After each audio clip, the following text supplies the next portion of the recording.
ဒီစစ်သားကသူကိုယ်တိုင်ထောင်ထားတဲ့မြေမြုပ်မိုင်းကိုမတော်တဆပြန်နှင်းမိသွားရော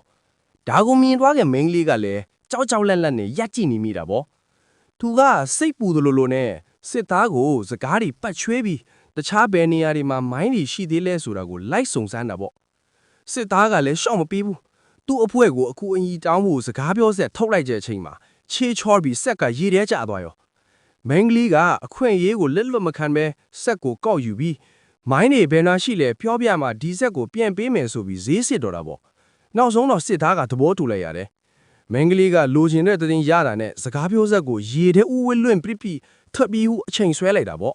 မသွားခင်မှာတော့စစ်သားကိုရှင်ကချောတော့ပဲတောင်ကိုရီးယားရောက်ရင်လာခဲ့အောင်တော့ကျမရှင်းကိုစောင့်ရှောက်မှာပေါ့ဆိုပြီးလောင်ပြောင်းသွားသေးတာခဏနေတော့စစ်သားရဲ့အဖွဲရောက်လာပြီးမိုင်းကိုဖယ်ပေးလိုက်ကြတယ်စစ်သားကတော့ဒေါသတွေထွက်ပြီးသူ့အဖွဲကိုခေါ်ကမိန်းကလေးနောက်ကိုတော်နှင်းပြီးလိုက်ဖမ်းနေတာပေါ့မိန်းကလေးခမရကွင်းပင်ထမပုံးလိုက်ပြေးလိုက်နဲ့နောက်ဆုံးတော့မိုင်းကွင်းတစ်ခုတည်းရောက်သွားရောစစ်သားတွေကတော့ဒီတစ်ခါတော့တေပြီးလို့ထင်နေကြတာ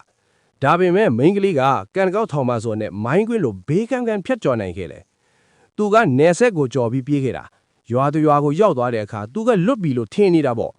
ဒါပေမဲ့ကလေးတွေလဲဘဲမှာအနည်းယုံပဝါတွေပတ်ထားတာရဲ့ကိုရီးယားစကားပြောနေတာတွေကိုမြင်လိုက်ရမှာသူဟာမြောက်ကိုရီးယားထဲမှာပဲရှိနေသေးတယ်ဆိုတာသိသွားတော့တယ်အဲ့ဒီအချိန်မှာစစ်ကားတစ်စီးကသူ့စီမောင်းလာနေတာပေါ့သူအဖမ်းခံရတော့မဲ့အရေးကြီးတဲ့အချိန်မှာပဲလူတယောက်တာသူ့ကိုအမြန်ဆွဲပြီးခြံဝင်းတစ်ခုထဲမှာဟွက်ပြလိုက်တယ်အဲ့ဒီလူကတခြားသူမဟုတ်ဘူးသူနဲ့ခဏခဏစုံနေရတဲ့စစ်သား George ပဲဖိနေတာပေါ့